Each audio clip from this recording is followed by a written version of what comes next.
신의 한 수가 절대적으로 필요한 그런 시장입니다. 10월까지 정말 힘들었던 우리 시장, 11월에 그래도 좀 고개를 들 수 있을지 오늘 놓고 보면 반등을 주고요. 다만 오늘의 움직임에 크게 환호하기도 어려운 게 이제 이번 주 슈퍼위크잖아요.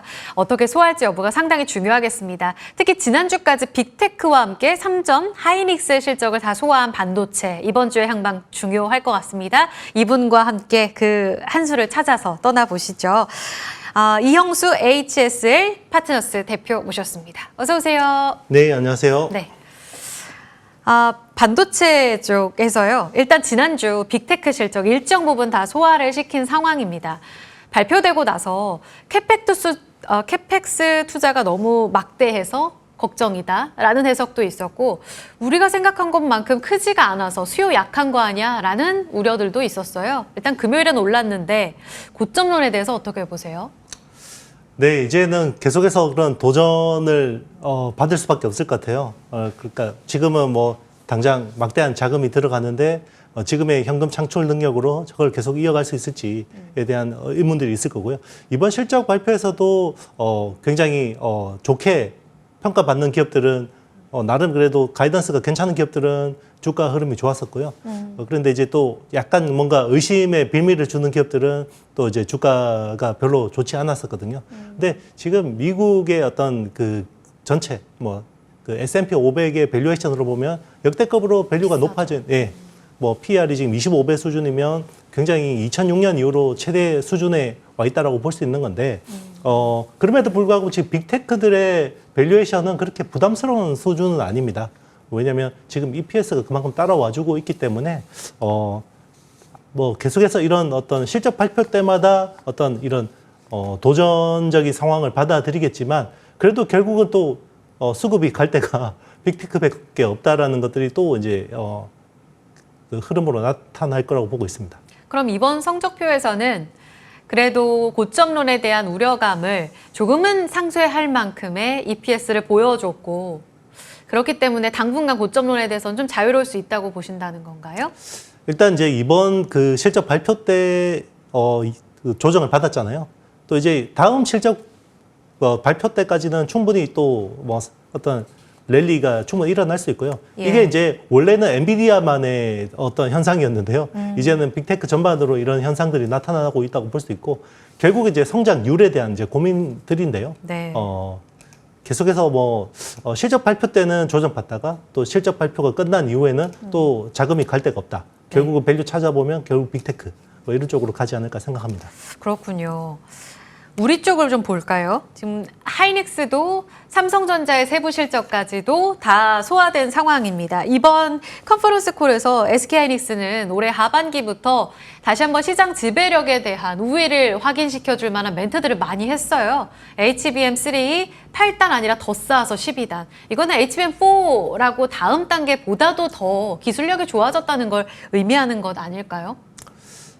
네, 뭐 HBM3 8단, 뭐 12단, 그러니까 HBM3까지는 SK하이닉스의 어떤 압도적인 경쟁력이 유지될 걸로 보고 있습니다. 물론 이제 HBM4에서도 뭐 더 경쟁력이 우위인 것은 사실이고요. 그런데 이제 8단에서 12단까지 가는데 이게 기술 난이도가 녹록지 않다라는 것들이 좀 나타나고 있는데요. 지금 업계에서는 8단하고 12단의 생산 수율이 한 10%포인트 정도는 차이가 나는 걸로 파악을 하고 있습니다. 그만큼 이제 8단에서 12단, 그냥 4층 더 쌓는 거라고 생각하지만 네. 결국 높이는 같아야 되거든요. 네. 높이가 같은데 4단을 더 밀어넣어야 잡아야 되는데. 되고. 네, 맞습니다. 우겨 넣어야 되는 거예요. 그러다 보니까 이제 생산 수율이 어렵고, 생산 수율이 낮으면 이게 또 이제 이 HBM이라는 건 연단위 계약이잖아요. 네. 연단위 물량과 가격대로 사가는 거기 때문에 수율을 높이면 제조업체들이 더 많은 이익을 내는 거고, 수율을 잘 못 내면 이익이 훼손될 수 있는 건데, 단기적으로 보면 4분기에는 아마 12단의 어떤 일시적인 어떤 그 수율 영향이 좀 있지 않을까. 그래서 저는 뭐 3분기보다는 4분기에 더 좋은 실적이 나오겠지만 이익률이 좀 더 올라가기에는 조금 힘들지 않을까 생각합니다. 지금 IT 투톱이 같이 상승하고는 있지만 압도적으로 여전히 외국인들이 하이닉스를 더 많이 삽니다. 기술적인 우위 때문이다라고 보시는지, 여전히 그쪽으로 좋은 건가요? 일단 이제 지금 뭐 SK하이닉스를 사는 거는 D램의 70%를 차지하는 커머디티 때문에 사는 건 아니고요. 30% 비중을 차지하는 HBM 때문에 사는 건데요. 중요한 건 3분기에 30%의 HBM 매출 비중이 4분기에는 40%대로 늘어나고 내년에는 계속해서 계단식으로 올라갈 수밖에 없다는 거죠. 왜냐하면 결국 HBM3E라는 게 결국 엔비디아의 AI 가속기에 맞춰서 물량이 늘어날 수밖에 없기 때문에 그런 거고요. 그리고 HBM3에서는 지금 마이크론이랑 삼성전자가 들어온다고 하더라도 뭔가 의미 있는 물량을 대체하기는 좀 쉽지 않을 것 같습니다. 당장은요? 네, 맞습니다. 그래서 이번 적어도 내년 판까지는 SK하이닉스의 판인데 결국 내년 말에 나오는 HBM4가 뭔가 삼성전자로서는 이게 퀀텀 점프할 수 있는 게임 체인저가 될 수 있을 거라고 기대를 하고 있습니다. 내년까지는 일단 하이닉스 위주의 장. 그 독점이라는 키워드에 지금 시장이 굉장히 민감합니다. 수급도 적은데 이 하이닉스에 납품하는 쪽으로 다시 가보면 한미반도체, TC본딩 장비 하이닉스 쪽으로 독점 공급했는데 이 부분 깨질 가능성 어느 정도로 보세요? 일단 이제 뭐 시장에서는 독점이 뭐 깨졌다라고 보고 있는 거고요. 네, 이미 주가가 이를 반영하고 주가가 있다. 이제 뭐 이야기하는 건데. 네. 근데 이제 뭐 어쨌든 시장에 뭐 ASMPT나 하나 인더스트리가 이제 솔루션스? 진입하는 거는 기정사실인데요. 이게 한미 반도체의 경쟁 우위를 당장 흔들기는 쉽지 않을 거라고 생각합니다. 이거는 이제 독점이 깨졌다라는 거는 시장의 어떤 관점인 거고요. 산업의 관점으로 보면 이게 당장에 뭔가 어떤 그 한미 반도체의 경쟁 우위를 흔들 만한 요인은 보이지 않는다라고 생각합니다. 그래도 독점 공급을 하다가 당분간은 계속 한미반도체 비율이 높기는 하겠지만 점유율을 앗아갈 일만 남았다면 분명히 그 밸류에이션 프리미엄을 주던 것을 깎을 수밖에 없는 상황이잖아요. 하나 정밀기계, 그러니까 하나 인더스트리얼 솔루션즈에 대한 의견도 이제는 긍정적으로 계속 보시는 건가요? 네, 뭐 그 새로 진입하는 기업 입장에서는 시장의 기대를 받을 수밖에 없고요. 그리고 한미 반도체 그동안 워낙 높은 멀티플을 받았잖아요. 그래서 이제 한화 인더가 이제 그런 뭐 좋은 반응을 얻는 건 사실인데요. 그러나 실제로 이제 숫자로 나중에 확인이 되겠지만 한미 반도체의 경쟁력이 숫자로 보면 그렇게 훼손될 것 같지는 않다. 왜냐하면 이게 당장은 기술 우위가 생각보다 이게 기술력의 어떤 그 차이가 네, 생각보다 있습니다. 그렇군요. 주가는 이미 반영하고 있지만 업계 자체에서의 성적표를 놓고 본다면 조금 차이가 있을 수 있다. 장비주들의 경우에도 지금 TC본딩 독점 깨지면서 그다음 이제 하이브리드 본딩이라든지 관련한 종목들 세부적으로 경쟁력 있는 쪽으로 양극화가 좀 펼쳐지고 있거든요. 유망하게 보시는 쪽 알 수 있을까요? 그러니까 뭐 최근에 주가 흐름들을 보면요. 독점에 대해서는 계속해서 도전을 받습니다. 근데 그 독점을 디펜스한 기업들은 계속해서 주가가 탄탄하게 가는 거고요. 대표적인 게 엔비디아였고 네. SK하이닉스도 원래 계속해서 독점에 대해서 의문을 갖다가 이게 방어가 됐잖아요. 그리고 뭐 최근에 EST하고 소송을 벌였던 HPSP도 이 독점력이 방어가 되면서 주가가 예. 다시 반등하는 거고. 예. 그런데 이제 이게 계속해서 시장에서 의심을 주는 쪽은 아무래도 그 독점이 훼손될 수밖에 없다고 볼 수 있고요. 그럼에도 불구하고 지금 이제 전체 수요에서 봤을 때는 지금 뭐 워낙 그 국내 메모리 업황이 지금 뭐 안 좋긴 하지만 급한 거는 해야 되거든요. 그래서 디램의 테크 마이그레이션 그리고 HBM 뭐 이런 쪽은 계속해서 수요가 좋을 수밖에 없고요. 그리고 그 인프라 쪽도 SK하이닉스 쪽 밸류 체인은 아무래도 인프라 투자도 있을 것 같습니다. 삼성전자 같은 경우는 조금 이제 지연이 될 가능성이 있고요. 그리고 이제 소재 부품 같은 경우는 이게 양이 늘어야지 뭔가 좋아지는 것들 있잖아요.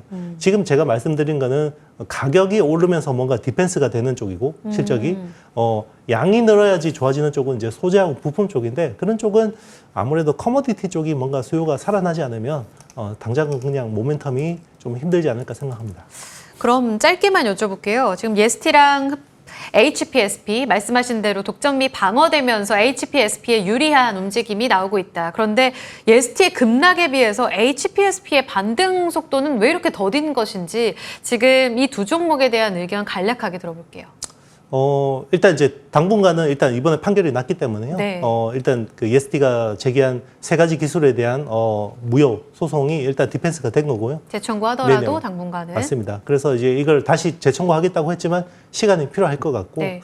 그러니까 이게 당장은 내년 영업에 영향을 줄 수밖에 없어요. 원래는 EST가 한 이 고압수소 어닝 쪽에서 한 20%, 30% 정도의 시장을 들어올 수 있지 않을까라고 생각을 했는데 특허 어떤 소송 결과가 이렇게 나오면 네. 고객사들도 약간 생각이 달라질 수가 있거든요. 예. 네, 요건 좀 지켜봐야 될 것 같고요. 그래서 일단 내년에도 HPSP의 어떤 독점력은 좀 더 이제 유지될 가능성이 높아지고 있습니다.